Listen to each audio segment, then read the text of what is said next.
Music, dance, theater. It's time to take a seat on the aisle with Tom Alvarez. Hear from performers, producers, presenters, and creators who enrich our lives in the performing arts. Who's on stage? Here is Tom Alvarez to introduce you.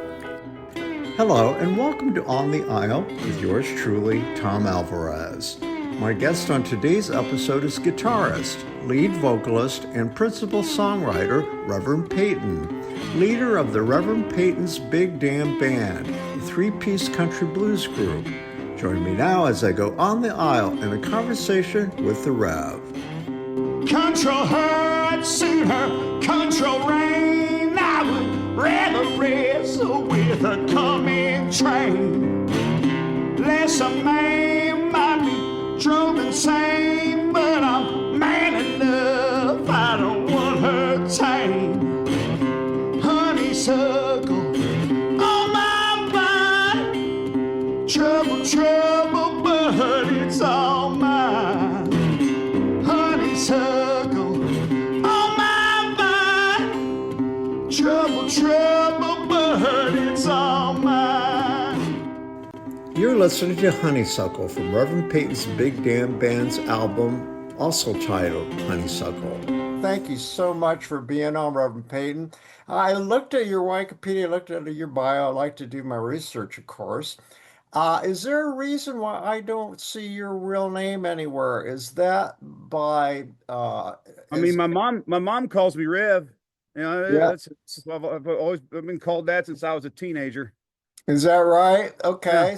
so that's what you go by, and Yeah. Oh yeah, Rev. Yeah. That's all everybody knows me, calls me that. that's fine. So okay, so how did the persona come about? Explain that to me, Reverend Well, Peyton. yeah, I mean, it's just when I was younger, I guess I I started going to seminary. Oh, really? And, Okay. I have a religious studies minor actually, and I guess I'm gonna put this delicately. I grew up going to church, always was obsessed with church music, gospel music of all kinds. But once I started studying, I realized that wasn't necessarily for me, and I changed my vocation. Okay. All right. I'll put it like that. And where was this where you got your training? Well, I went to Butler. Okay, really? Uh-huh. Oh, wow. And I went to the little country church we went to was the same denomination that is associated with Butler University of church. But we went to this little hillbilly church where everybody wore overalls on Sunday, and it was a lot of fun. And I love the music and the fellowship and the pitch-in dinners, afterwards, and going down to the creek and playing in that nearby and all that stuff. I love that, and that was kind of what I wanted. But really, that's what I do. That's what I do. All that same stuff. I just take that with me, and we just do that on Saturday night instead of Sunday morning, and we leave all the doctrinal stuff for somebody else. Yeah, well, for someone that sounds like it's in your very soul and your blood, that it's more than just sort of like a romantic sort of interpretation of music that you fell in love with. It sounds like you lived this music. Well, music's everything. I've been a professional one way or another since I was 13. I started giving lessons when I was 13, playing in different bands, traveling around. We've done nothing but this full time for next summer will be 20 years. It scares me to say, it's kind of crazy, but what's cool is that we've done this on our own terms. There was no big rich. I know I got a rich famous daddy, no big benefactor. We never had a song in a movie, nothing like that. It's just hard work. We got in a van and we just went out and found people one fan at a time. That's it. Yeah, and it sounds like your wife Breezy was a big inspiration for you and became your musical soulmate, right? Absolutely, yeah, in every way. She's she's super talented and maybe the smartest person I've ever met. And that's saying something. The amount of people that I've met doing this, playing. I mean, we've played in 38 countries and been to 45 or 46, Wow. traveled around, and all the lower 48 states, and all over the place. But um, she's exceptional. Yeah, Exceptional. no, And as a player, as a musician, I'll tell you a story. So, yeah. people like every now and then, you get some bonehead that comes up to the table after, or comes up to us sometime, and they're like, I'm going to play the washboard too. Like it's some kind of easy thing. And we did a recording session not a couple years ago with Steve the Colonel Cropper, right? One of the most important guitar players in American music history. And we did this at Sun Studios in Memphis, right? And Steve, he comes up after the session. He says, "Hey, I want to talk to you." And I was expecting him to say something like, "Oh man, I really loved your vocals on this thing. I really loved your slide guitar," or whatever. He comes up and he goes, "Hey, I want to talk to you." He goes, "That washboard player you've got is the best washboard player I've ever heard in my life." And I said, "Well, yeah, she's good. She's great. Yeah, yeah." I'm kind of like taken aback. And he goes, "You hang on to her, man. I don't know where you found her, but don't let her go. She's an asset to you." And I thought, man, if only he knew. Okay, it's an interesting story about where you two met. Tell us that story. Well, I mean, we were introduced by friends, and Hmm. I had hand surgery, and a friend was bringing me some ice cream, and I worked at a hotel, and she just sent Breezy in with the ice cream ahead of time, and I guess because she wanted Breezy to meet me, Setup. and yeah, yeah, yeah, yeah. So then this gal came in with with ice cream for me, and that's how we met. But she had a music background and she knew all about you and what you were up to. She didn't really know all about me and what I was up to, but she was into the same music, which I thought was pretty crazy because I had actually Wow, never met that's another Providence if person I in the ever same heard it. in the same music, let alone this cute gal. You know what I mean? Yeah, talk about destiny though, right? I Yeah. mean, what are the odds, right? So was it love at first sight? Oh, it was for me. Oh, cool. And what kind of ice cream was it? It was like a some kind of McDonald's shake or something. Yeah. So, so she just picked up, I love that. I love that story about how she just picked up the washboard. What made her do that? Because of your Well, music she wanted to play with you? Was it simply that? yeah, because I mean, I had hand surgery when we met. My hands were bandaged up, and Correct. I hadn't been able to play for almost 2 years because of some problems with my tendons. It was a real disaster. So I had to learn how to play again.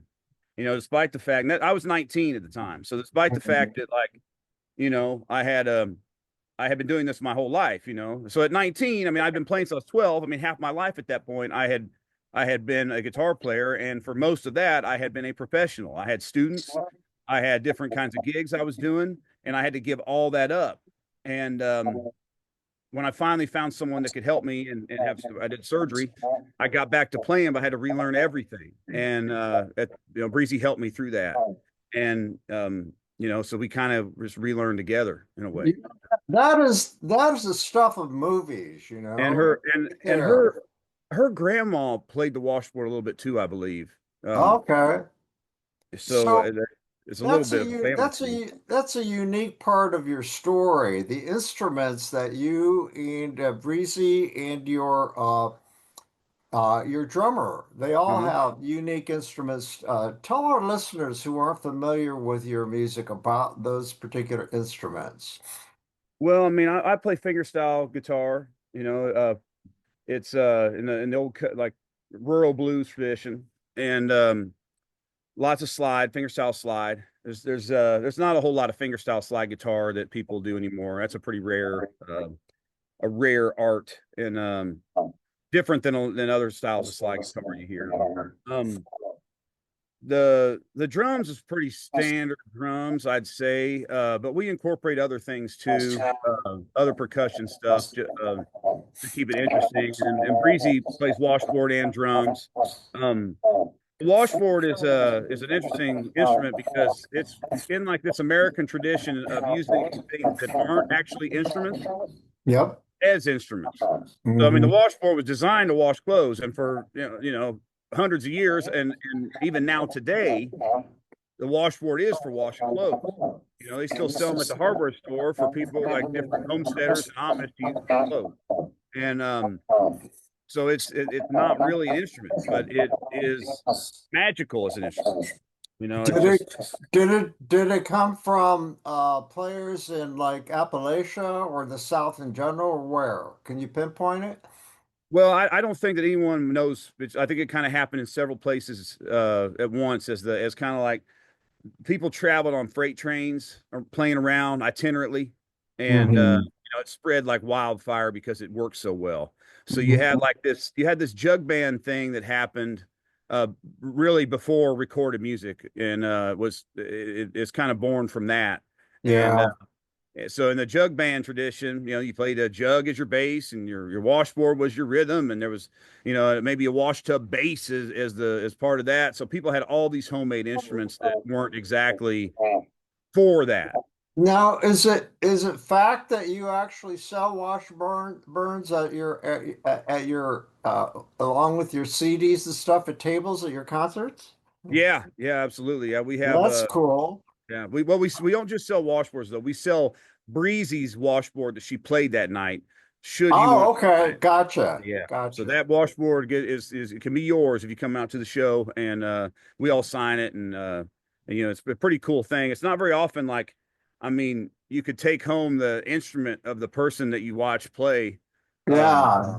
But Breezy uses only Columbus washboards, the last American made washboard company left on the planet, and she uses only those. Are the best washboards that are made by far. There's a few foreign imposters that have come out, even using another Ohio city's name to try to take away market share from the last American washboard company. It's pretty sad, but there is only one. It's Columbus Washboard Company, and that's the only thing Breezy uses. Wow. So do you have a lifetime order with them? We pretty much do. We do. We order a lot of them. We order a lot, and then she might use in the studio a vintage one to vary the sound a little bit, but on stage and even on our last few records, it's just been those Columbus washboards. They're just so well made, and she's hard. She's hard on them. I've never heard of any merch like that. I'm sure it's very popular. Yeah, speaking of shows, you've got one coming up near Indianapolis, and I understand you're going to be at the historic. Is it? Help me with the name. The Buzzkirk Chumley Theater in Bloomington, Indiana.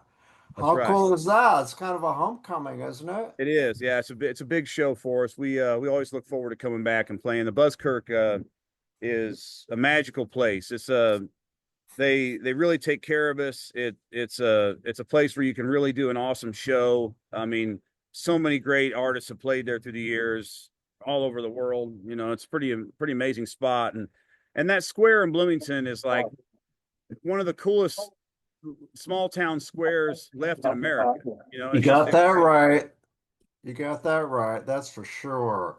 I mean, not only their history with movies, I think Hoosiers premiered there, did it not? But lots of stuff over the years.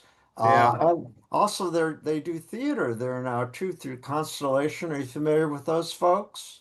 No, I'm not. I didn't know they did a theater stuff. It doesn't surprise me. I mean, it's a big theater, so it's definitely enough space. Yeah, it's a really respected equity theater. In fact, a lot of Indianapolis artists go down there to appear with them. Well, it used to be it had another name. I'm blanking on that right now. But anyway, that theater holds a lot of memories for me too, and I hope to see that concert. So you just come off the road. Brett told me, your manager told me that you were gone from what, the 9th through the 25th, and you were all over the States. Is that correct? Yeah, I mean, we've really been gone. We haven't had much time off since the beginning of summer. We went from almost 2 months in Europe straight to a West Coast tour, and we had a couple weeks off but we spent that kind of Breezy got sick, and we had to do some stuff around the house. So we actually Since summer, we really haven't had much time off. We've been all over the world, all over the country. We did 11,000 miles in actual miles on the bus in August alone. I mean, we've really been hitting some hard traveling, and And you have traveled all over the world. How many at this point? How many countries and how we many played states? we've played 38 countries and all the lower 48 states. Wow, that's amazing. Could you have imagined when you were that young kid growing up that you would be traveling this way and seeing the world? I always like asking that question because, when you're young and you're a dreamer, it sounds like you were probably a dreamer. I mean, I'll tell you. How about this? I'll tell you that I don't think I'm not. I'd be lying if I said I was surprised. Mm. It's what I always wanted to do and always expected to do. I Right. get it. Yeah. What surprises me is what this really entails. If that Mm. makes sense, is what this really is. I Yeah. always Well, be careful what you wish for. yeah, well, it is a business, right? And I want to talk to you Yeah. about that. Can you share what are the realities past the Well, the realities glamour? are it's one of the worst businesses in the world for the actual people that are involved in like the making the music, right? Yeah. I think that probably I don't know, maybe this is the reality for the people at the front end of every industry. If you're in the ball bearing business and you're the guy that makes the ball bearings, like maybe that's the problem, is that like we're the musicians, we're the people that make the music. It's kind of like we're the assembly line, right? And that's how the music business treats artists, is you are treated less like the person who is in charge and more like the person who is on the assembly line of making these widgets that they can then go and sell. And that's the best analogy I can come up with. And I can tell you this, it's gotten way worse since we've been doing it. Since I was a little kid, this has gotten way worse. As bad as the music business has always been, and people always said it was, it is, it's not, I mean, it's light years beyond what it was even 10 years ago. They call those figures you're describing in the movie business, they call them the suits. Is that similar to what you experience? Yeah, Executives and yeah, it's beyond that. I mean, it's beyond suits and executives. It's right now it's a handful of billionaires that are taking all the money. Every ticket sold pretty much. You pay a giant fee to Ticketmaster. The artists don't get any of it. The fans are being squeezed. I think they're being defrauded. There is no reason to have any kind of ticketing fee. It's unnecessary. Back when you went to go to your local record store to buy a hard ticket that was like this, and they had a machine and a kid that was selling it to you. Now it's just an app. No one needs that. I mean, it's superfluous. It's just money. Everything has gone streaming, and hardly any of that money trickles back down to the artists. What little the streaming services do pay goes to the labels, and it never makes it to the artist. The I used to joke we were in the t-shirt business, and the cost of buying merch now is so high that we have no choice but to pass that on. We're raising all of our prices up on merchandise. We have no choice. I mean, this is what is going on. And you look at some of these numbers, you go, how can we charge this for a t-shirt? You go, well, how can we not? It's the only way we make any money. And then sometimes the venue, they want to take 30% of the price of the t-shirt away too. So sometimes you're playing a Live Nation Ticketmaster event, and they're taking 30% of your merchandise sales as well as the lion's share of the ticket that was paid. So I'm telling you, it's tough out here. It's tough out here. okay, how do you manage to maintain that happiness and joy your music brings to your fans? Because it's a big part of your brand, the infectious joy of your Well, music and how it affects your crowd. How does that keep you from are you cynical? Are you like no, jaded? Are you pissed not off? necessarily. I mean, not about this. I mean, I would be doing this no matter what, right? Okay. And I love this. I love doing it, and It's it's the my cost. It's the cost of and being an artist, it right? is. That's what it takes right now. I just wish people could understand because I think that there is a reckoning is going to have to come, or the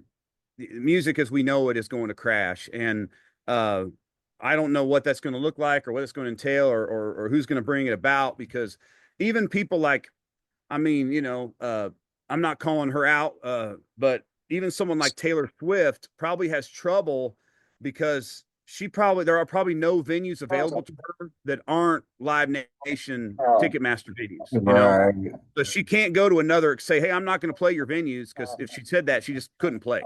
She'd have to Yeah. quit. So I mean, Yeah.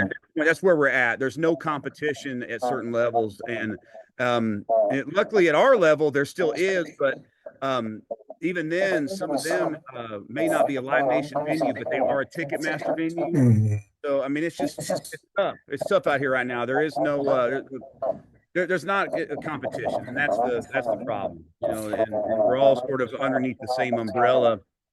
Even like some of the independent streaming stuff, the independent distributors have been bought by the majors. So like Universal owns uh, uh, CD Baby and stuff like that. So there almost isn't any independent way to do it now. This is touring, Rev. I want to ask, may I call you Rev? Yeah, that's what my Is mom that calls me. appropriate? Great. Rev, I'm really curious about I talk to a lot of musicians, celebrities, and many of them have no choice but the tour to pay the bills, to pay their musicians, Right. to prepare their team, to do, I Yep. mean, it's a business after all, to maintain the business and overhead and all that. You got to tour. You And have to so, tour. You have to tour a lot of dates, and sometimes guys that work with me, they don't understand. They're like, why are we touring so much? I go, well, we're actually not touring as much as some people, and yeah. we probably should be touring more. We have to tour to stay alive. I mean, you see guys like Bob Dylan famously doesn't like to play live, Hmm.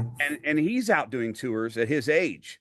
And my Yeah. guess is it's to pay an overhead, probably mainly for his people that work for him. Yeah. Keep him employed. Um, That's a story that people don't realize that you've got all these people depending on you and for their yeah. livelihood. And it's not some small thing that you can Mhm. just like you're making all this money and you can just sit back.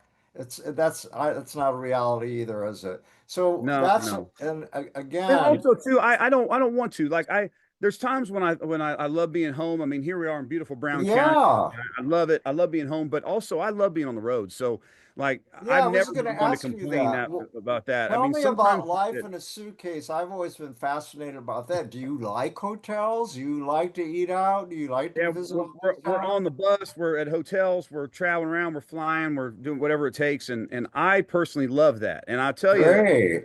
over the years, I've found like over the years I've had different drummers and I've had different crew come and go, and sometimes they can't handle it. In fact, I'd say most of the Mm, time it's the road that actually gets them. It's not the work, it's not this, it's just it fries their brain. And I mean, mm. I had a guy recently. He come out. He's like, "This is what I've always dreamed of." I'm like, "All right, come out, work for me." And 4 days in, he said, "I can't take this anymore. I'm done."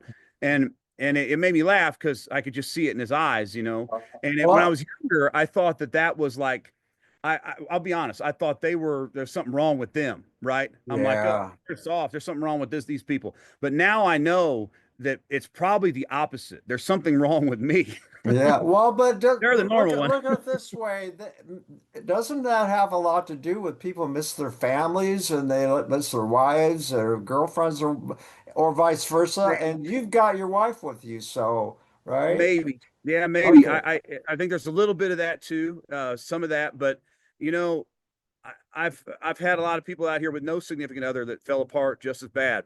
There's Yeah. more to it than that. Well, then Um, there's that whole matter of the loneliness on the road. I've talked to celebrities who talk about they play in front of thousands of people and adulation and all of the love and, all of the meet and greets where people are fawning all over them, and yet they go home to a hotel room and yeah. and it's depressing. So, but you don't have to go through that because you have you have your That's right. significant other, right? Definitely. It makes that part makes it easy for me. And but then every now and then I've had guys that were out here that have been doing this a long time, and they go, well, how do you tour with your wife? I don't know how I couldn't do it, and I'm like, I don't know how, I don't know any other way. So How about, do you have a critter? Do you have any critters you take with you? You have any cats well, or dogs? we have a cat who we love, but he gets car sick real bad. Oh, Can't go. He can't travel. We can't hardly take him to the vet. I mean, we have to give him medicine. He pukes instantly. oh. What's So your we have cat's name? What's your his cat's name? it's Chunkleberry Finn. Oh, I love it. So Chunkleberry, he stayed with we have some neighbors who are some of our best friends, and they're just incredible people, and they look after him. And it's kind of a miracle that they're there because Well, you you know know he, how cats are, cats have attitude, right? And they don't like, they're not like dogs. They don't come and lick on you and all, but can you tell when your cat, when you're home, can you tell that your cat is happy? oh, my cat cries, like literally tears come out his eyes when I get my backpack. Oh, Yeah.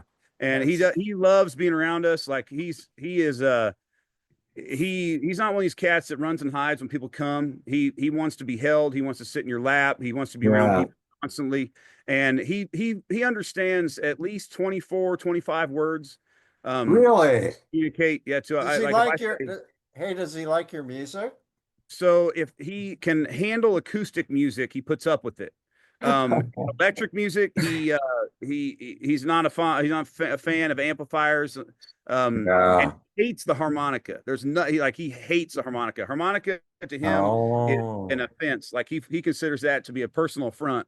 Um, but I think that despite his intelligence, because he has a sense of fairness. He understands, he knows different people. Like if I say, hey, Francie's here, who's our neighbor, he loves. Like he goes and gets at me.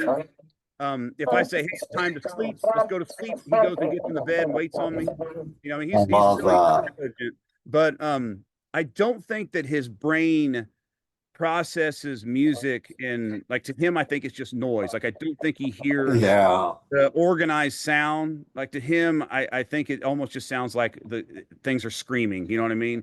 Like I Yeah. don't think he hears the organized sound. And I've been around some different dogs and cats and other animals, and I think that's kind of the problem. It's one of the unique things about our brain is that we do process this sound in these organized shapes, and it comes out as this wonderful way to communicate, this cosmic way to communicate. I love the way you think.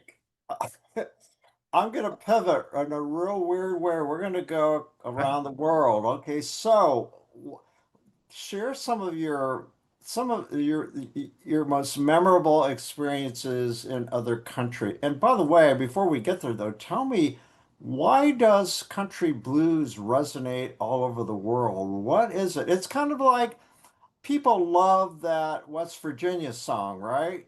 They sing it Well, everywhere. And you that know, amazes me, but it's American culture. What is it? What is it resonates with them? Your music. the irony is the rest of the world has really kind of grown to despise our politics, but Yeah, they still love our culture. yeah. And American music played by real Americans is still something that is preferred and revered and respected, and luckily for me, right? Thank I hope God. it stays that way because we have so much fun and playing music for these folks around the world. And it's I mean it's kind of it's a big part of our livelihood, and it's also a big part of just, I mean, it's hard to describe, but when you go to another country where they don't speak your language and everybody there still knows your song, that's Wow. that's pretty amazing, right? That's a very incredible feeling. And Where did they grow up with it in most cases? They heard it on the every radio? Of everybody has grown up with American music all over the world. It's course. astounding.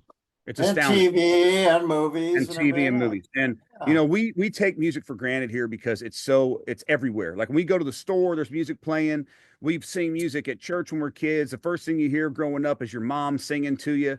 It's everywhere, right? We take it for granted how musical our culture is. It's not like that in the rest of the world. There's it's often I go to different countries where they can't keep time clapping. The crowd doesn't Oh, understand time, and it's because they're culturally, that's not their thing. It's also taught me so much about, nature versus nurture. Culturally, when you grow up with music, you're more likely to be musical, right? And that's just part of it. And your neural pathways are sort of cut toward a certain amount of musical understanding ability. And I, as far as I'm concerned, music is a universal cosmic language. I mean, if you take a string, right, doesn't matter how long it is, right? This long, doesn't matter. All the way, my arms are outstretched. You take a string, the halfway point is always the octave. The intervals are always the same. This is cosmic math. There's very interesting mathematics involved in making music. And all music is essentially organized sound. And it's organized in a mathematical form, whether all musicians think of it as math, it is, and that is universal. That goes beyond the words that we've arbitrarily made up to communicate. All language is arbitrary, but music, not as much. Music is an infinite form, despite there's only 12 chromatic notes. But music has a lot of cosmic math involved. so they love American culture, they love American music, but what is it again about country blues in particular? Do they romanticize some notion they have of the States or what? Well, I mean, I think blues music in Europe particularly was a lot bigger 20 years ago. Right. You know, now I think it's similar to here, that they just want to see real handmade music played by real people that are good at it, and I don't Live think it's necessarily performance. about genre. I mean, I think all American roots music is still very popular there, just like it's popular here. There's still a fan base for that. I don't, I don't think it's necessarily blues in general, though I will say this, especially in the UK, the listener, a fan, is a more educated fan. So, like in America, despite the fact that music is so everywhere, I think it's because we take it for granted. They maybe don't understand. Like, we'll play music and they'll go, "What is this music?" And Yeah. what is this? And like in the UK, they never would say that. They Well, would you just reminded me that the Beatles were the Beatles because they were influenced by blues and jazz in the States. yeah, well, Particularly blues.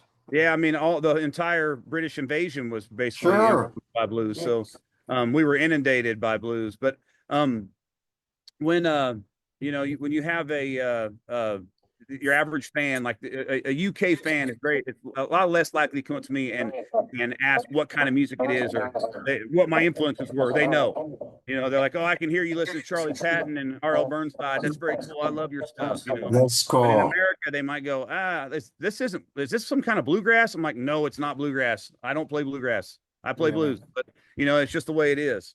Yeah, how about the French? The French, the French love American music, in the same way, the French have a very, I think probably an interesting, relationship with anybody that speaks English, but they can speak English, and they can communicate with Well, it. people like Josephine Baker and people like her who fled to France because they weren't treated brutally by the racists. They were Right. here. I mean, that's part of their culture, the African American. Paris still has that, it definitely does. Paris still has a big, like, what they call the expat, Yeah. in Paris. There definitely still is that. How do you react to how do you react to so-called cultural appropriation? What do you think about all that? I mean, in what way? Well, I mean, do you ever, quote, get accused of that by folks who, I mean, blues, blah, blah, blah? I think that cultural appropriation really is it's a real thing, but mostly it pertains to someone's religion, Right. or when someone wears a indigenous headdress to a rave or something, and they don't understand what that means, you're insulting someone's religion. Culture is something that is something that is shared, and it kind of like oozes and morphs through time as people interact and as they I mean, you like think about this, right? I mean, rock and roll has been sold to Americans for 8 years as our pop culture, right? So we have 3 generations of people, like everyone's grandparents grew up with rock and roll being their main, right? So at this point, what's cultural and what's not? The problem where is too many people that are Americans don't understand where this music came from. And I'm talking all American music, right? Not just blues. Correct. All American music, really, it was born of blues to some capacity. Hank Sr., every time Hank Sr. flats the third, that is being borrowed from blues music. Hank Sr. learned to play the guitar from a disciple of Charlie Patton, who grew up on a plantation in the Mississippi Delta. The pedal steel all over country music, that was all just emulating Hawaiian music that in the 10s and 20s was the biggest genre of music in America, right? So there's all of these different elements that are borrowed from all these different cultures. We as a society, it's so much ingrained in us, we've lost it. We don't even know where it comes from because it's so just completely a part of what we do. I mean, the third is flatted in so much American music that it's become almost like it's just part of what we do. We flat the third constantly, but the third is flatted. That's a West African scale that is generally being emulated when we flat the third, right? So across almost all rock and roll, blues, country, even in pop music, you'll hear people flat the third because it's just a very expressive way to enunciate and to bring a feeling into music. And it feels American, ironically, even though it's West African. And it's so I think the problem right now is that we're not studying this kind of music history in schools, so kids don't know. I don't know what kind of music history is being taught in schools, if any, but it probably has more to do with like a classical music that really doesn't have much to do with our society, and it doesn't speak to who we are as a people much. Not to hate on classical music, but we're talking about American music that has kind of been the driving engine of all music in the world for the last 75 years at least. Maybe further than that. And as I travel around, like I was talking with some fellows from West Africa one time. And we were in an airport, and I forget where. It's in, I think Amsterdam. And I'm like, oh man, I was just talking about the history of West African music and stuff I knew about, people I knew about. And these guys laughed at me. And I'm like, well, that's so funny. And they said, that's folk music, man. That's old people music. He said, no one cares about that anymore. And I go, well, what kind of music you listen to? He goes, we all play hip hop, man. Oh, no. That's and I was just like, that's so funny, because hip hop is so born of blues music in the United States. Originally, like there was a thing that would happen a lot, and there's a few of them on record, but blues musicians would kind of cut heads, which meant they would kind of challenge each other, not just to the guitar, but they would challenge each other to what was called the dozens, where they would do 12 bars making fun of each other, going back and forth. And then those kind of became the eights the 8 bars that hip hop artists trade when they're kind of like going back and forth, kind of doing the challenges, making fun of each other in rhyme and song.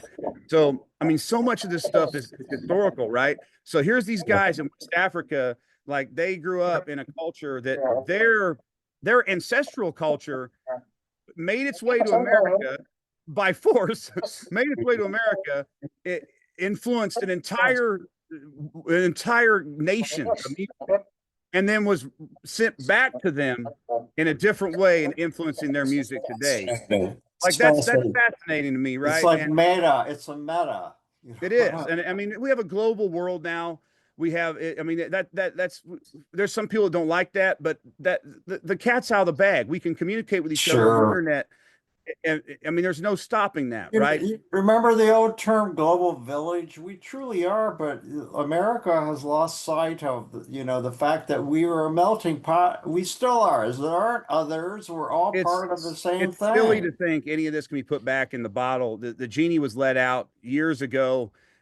First, That's what gives me manufacturing hope. wise. Don't you feel that's what gives us hope, though, that, it's ingrained in us no matter, whatever the propaganda is out there, that we know who we are, if we're willing Well, to take a look at it. I wish we knew who we were. All I right. that's one of the things. I mean, seriously, I wish we knew who we were. That's one of the things that it bothers me because, we are I mean, that melting pot is true, and some of it has been, I guess, sometimes people don't like the phrase melting pot. They think that is, I don't know, diminishing, but I say it like this. It's influences. We have like blues music, right? Like this just blues music, that when someone plays the slide guitar, they are emulating Hawaiian music. Yeah. People with West African descent heard that being done, and they said, "Oh, we can hit the flats, the flatted thirds, the flatted fifths, and that's in our vocal tradition passed down with the slide, because then we don't have to be at the mercy of the 12 chromatic European frets, right?" So that to me, that right there is incredible. And the resonator guitar that was made for that was invented by Czech immigrants, so the Americans would play Hawaiian music on their new guitar. That's what they thought. But instead, it was adopted by blues musicians. So here you have Czech immigrants. They've invented this special resonator guitar so Americans can play Hawaiian music, which is the biggest music of the day. People don't realize that Hawaiian music took America by storm. It was bigger than anything else. Oh, yeah. So many of the instruments of that era were to play Hawaiian music. And then these fellas that were very much secluded, on these plantations in the Mississippi Delta, they heard this stuff and they went, "We can play our music on this." And then this new music, this new blues that was very much influenced by West African, but also was very influenced by Celtic music. I mean, think about all the triplets that are in blues. Da da da da da da da da da da da da da. Where'd that come from? That's not West African. That's Celtic. So you have Celtic music influencing these fellas who with very deep West African roots, West African vocal tradition, especially because instruments were hard to come by when you were first a slave and then brought up as a sharecropper. So the instruments had to be homemade or to purchase it was very tough. So I mean, like these kinds of things where they come together and they intersect. Sure. Those things fascinate me when it comes to American Well, you music. know what? You could teach a college course. Have you ever taught?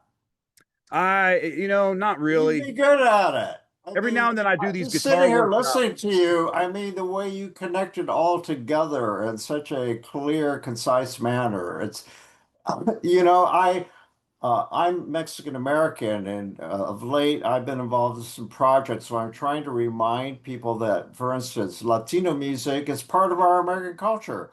They Hmm. love our food, they love our music. They don't like us, but they like our music, which Yeah, is one yeah. of the beneficial things of music. I mean, it can cut through some of that stuff, but the fact remains there's so much humanity in all the music that has been brought to the country, our country, and yet look where we are. It's really depressing. But Well, don't uh, forget too. One of the most people with Mexican heritage have some Spanish heritage, but they have a whole lot more indigenous. well, I'm 83% according to Ancestry, or 67%. Yeah, so That's I'm right. very proud of that.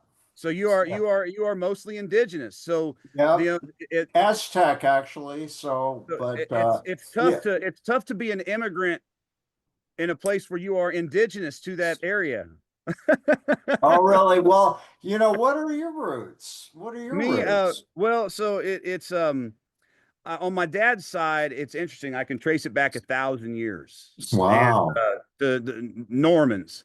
On my mom's side, my my I found out, not just a few years ago. My grandmother, she was raised in an orphanage, and her father uh was at least some manner of African, West African, Wow. in fact. and and then my mom's father was, kind of Irish, but so poor that it's hard to trace, that kind of Irish immigrants. My mom's side, Irish immigrants mainly, but then also mixed with some West African.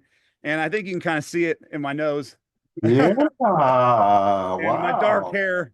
But and then on my dad's side, it's kind of wild that I can trace those people back way further than most people Actually, when can. you took your glasses off, there's a term in the modeling industry. It's called ethnically ambiguous. So you could pass. Yeah, I get So asked who, by did I get your, asked by a lot of people, and tell, it's not usually white folks. I get yeah. asked a lot of people come up and they go, "What are you?" And I know what that means. It's kind of funny. And I go, well, I'm American. Well, be darned. Hey, listen, how was it that your family got here? How many generations? And did they go through Ellis Island or what? Do you know all that? Well, so I don't know on my mom's side as well because they were so poor. Just so Hmm. poor. My dad's side, the Peytons. I found this out because a Peyton came to a show of ours in the UK, and he kind of told me. He said, he asked me this. He said, "Have you ever felt satisfied in your life?" And I said, "What do you mean?" He said, "Be honest with me. Have you ever felt satisfied in your life ever, like other people?" Yeah. And I said, "No, no, I'm not." "Why do you ask?" And he said, "Because that's kind of the Peyton curse." He said, "There's not very many of us, but if you go back," he said, "follow your family history back." He goes, "They'll tell you you're British. You're not. There's nothing about you that's ever been British." He said, "You are Norman. You're descended from the Vikings that fell in love with the women of southern France and Spain." He said, "You are absolutely not British." And he How said, for whatever interesting. reason, what Peytons just can't sit still. Every time there's a war, an adventure, a battle, of anything, there's going to be a Peyton there. And then when I went through and looked, he was right. And one time we were freaking nobility, like I should have my own castle, but we were on the wrong side of the War of the Roses, and then had to kind of leave England a little bit in shame.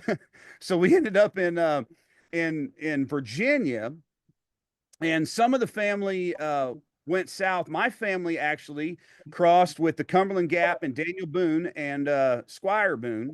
And my descendant was buddies with Squire. And if you're buddies with Squire, you got land in Indiana. And if you're buddies with Wow. Daniel, you got land in Kentucky. So my family ended up in southern Indiana because of that. And So it's just you traced your genealogy, I see.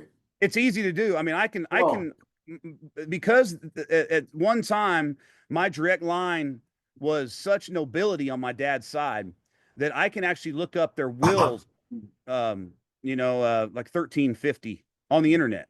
Um, why is your ancestor, I presume it is. Why is it important to you?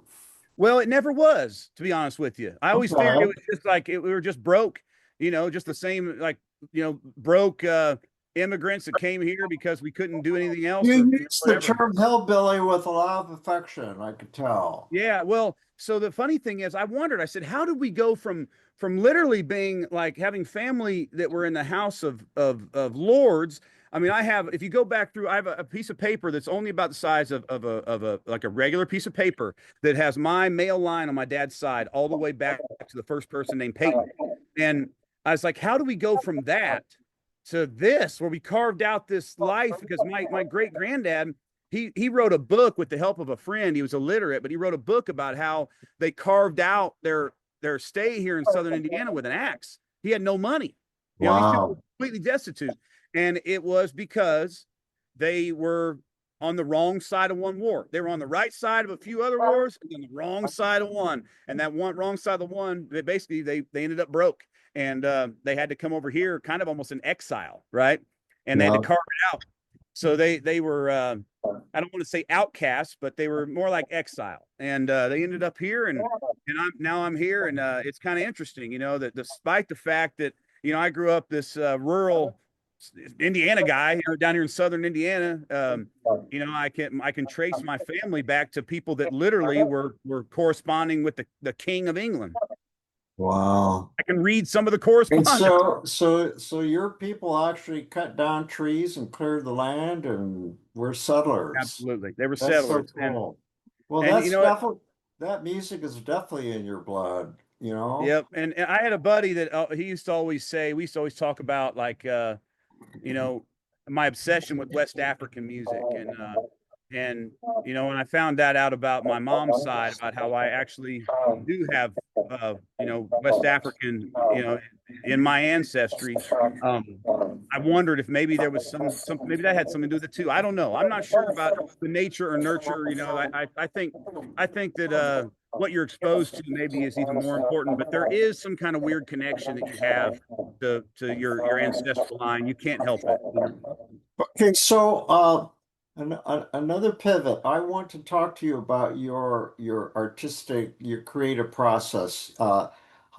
Do you write songs every day? What's your process? What do you do? I I Or write say music? that I write songs every day. I work on songs every day. Yes. That makes sense. So like sometimes people say I write a song every day, and I think no, you don't. Not a good one.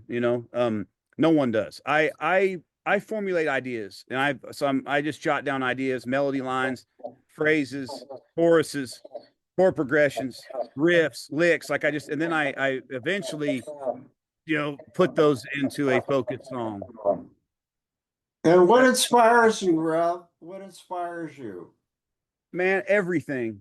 Like I'm not the kind of person, like there's certain kinds of people that are like, I write protest songs, or I write love songs, or I write party songs, or like I just write about whatever the like usually the melody speaks something to me, right? So the song has a melody, and then that song it speaks something to me. The melody often sings words to me, and it has a feeling, and I that's generally how it works. So Is everything, does that mean like a person you encounter, or maybe nature where you live, or some Exactly. country you're visiting, or some Absolutely. whatever, everything. 100%. My A songs run the conversation, gamut. a feeling. Yep. Everything from food to lots of songs about breezy. Yeah, why is that?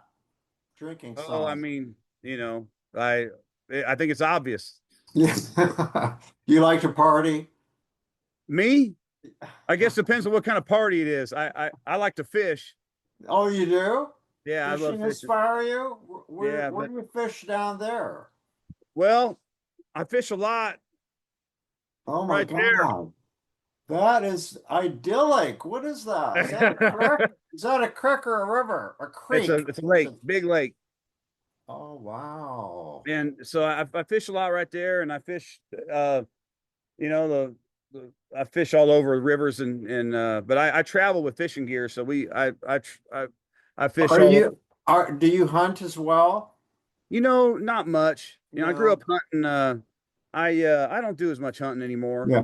Is I there a lot of wildlife near you? I Oh would think yeah, so. Do you yeah. have bears down there yet? Or do you have bears? Well, the DNR will tell you no, but there are. Yeah, not Yeah. in county, but the one county over in Hoosier National How Forest. about big cats? Big We have a cats? lot. We have a lot of mountain lions. I've seen mountain lions myself. They'll try to tell you there's none here too, but there are. I've seen it with my own eyes. Yeah, and then you got all the staples down there, huh?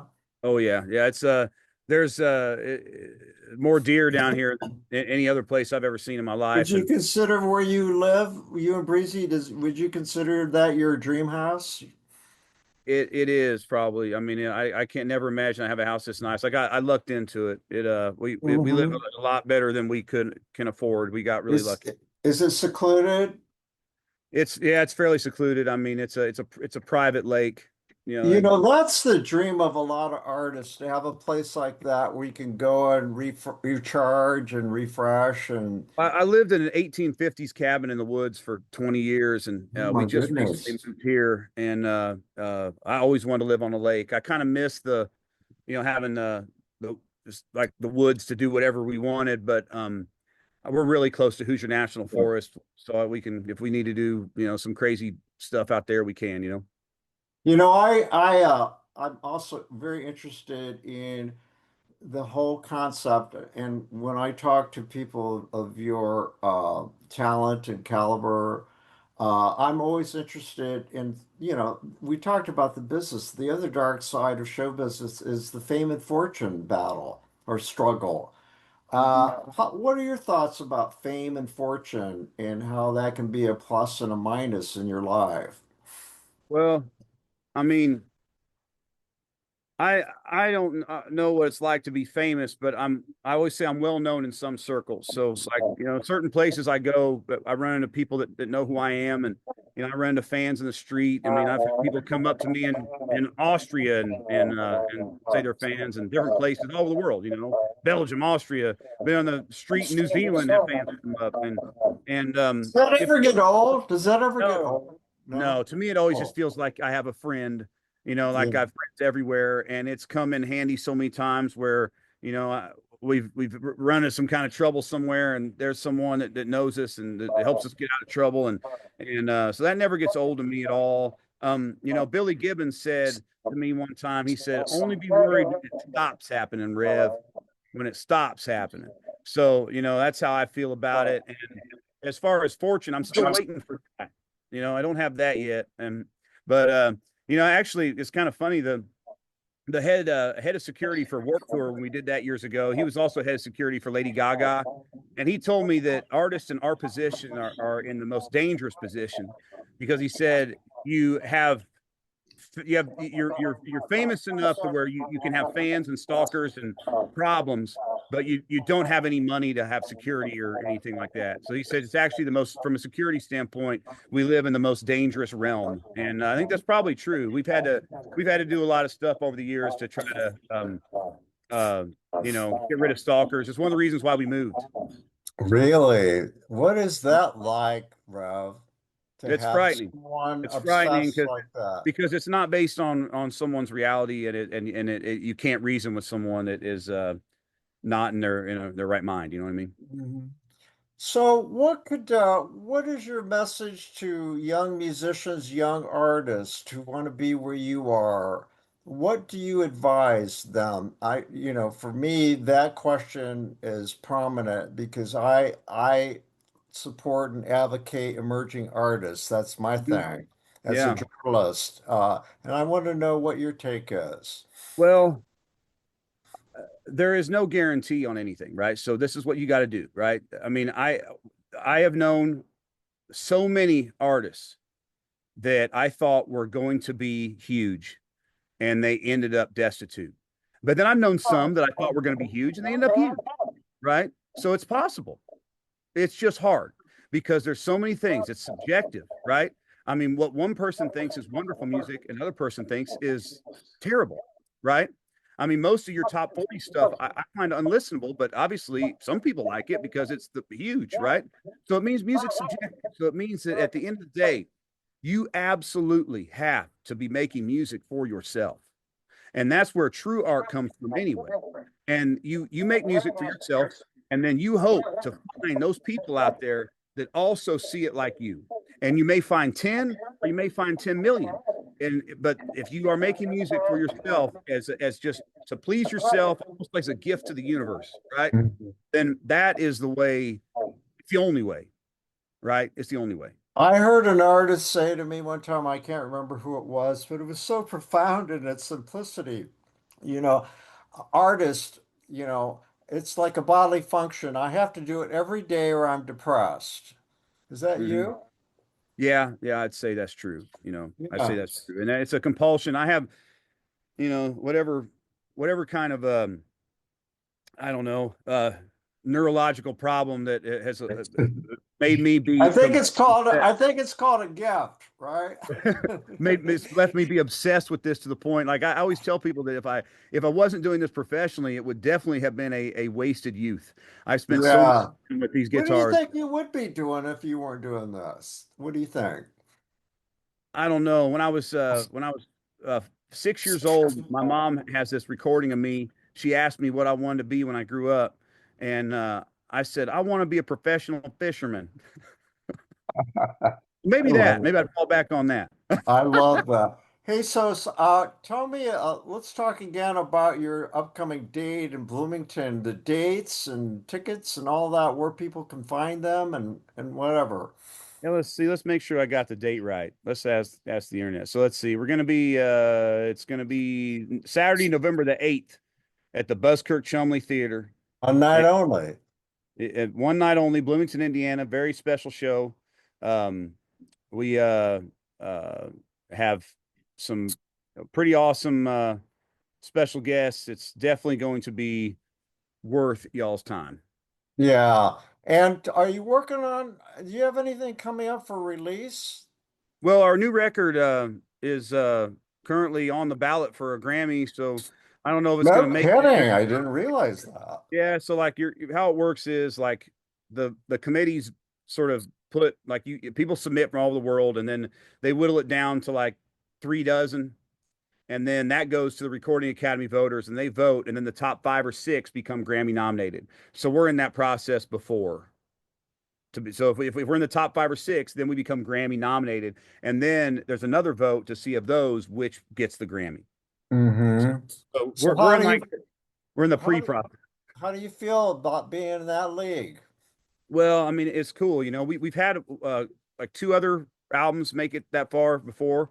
Um, so I just keep willing away. Maybe one day we'll end up on that nomination list, and if not this one, then the next one. I'm just going to keep making stuff that I think is good, and I know people are listening to it because it's killing our other records, especially on Apple Music anyway.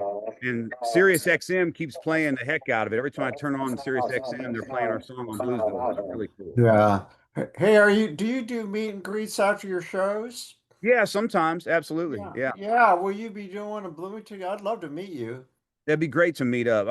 I think I'm trying to remember how their setup is there, but we most likely we will. It'd be great to. Okay. Well, it's been an absolute pleasure. I feel like I got to know you and hear about your music, and you just got this, just really, can't wait to see your live performance, you know. Thank you very much. If you're leading this bunch, and I'm sure that's why people are so enthusiastic when they go to your concerts, from what I understand. So thank you for giving me the time. Thank you. I really And appreciate talking I with you. hope I hope you enjoy those surroundings while you can, because when are you going back on the road? Thursday. When- Oh wow. Yeah, Okay. a couple days home. I hope you enjoy your cat. I can't remember that beautiful name. Tell me the name again. Chunkleberry Finn. I don't know. That should be some kind of a piece of merchandise. It seems Probably to me. should. That's what Breezy always says. Okay, well, you take care, okay?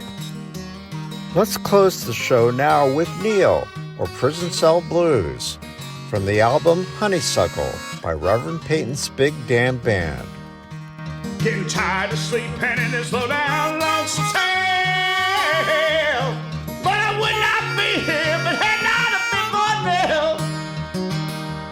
I'm getting tired of sleeping in this low down lonesome cell. But I would not be here if it had not been for Nell. I lay awake at night and I just can't eat a bite. She used to be my rider, but she won't treat me right. I'm getting tired of sleeping in this low down lonesome cell. But I would not be here if it had not been for Nell. Got a red-eyed captain, a low down squabbling boss. I got a mad dog sergeant and he will not go. I'm getting tired of sleeping in this low down lonesome cell. But I would not be here if it had not been for Nell.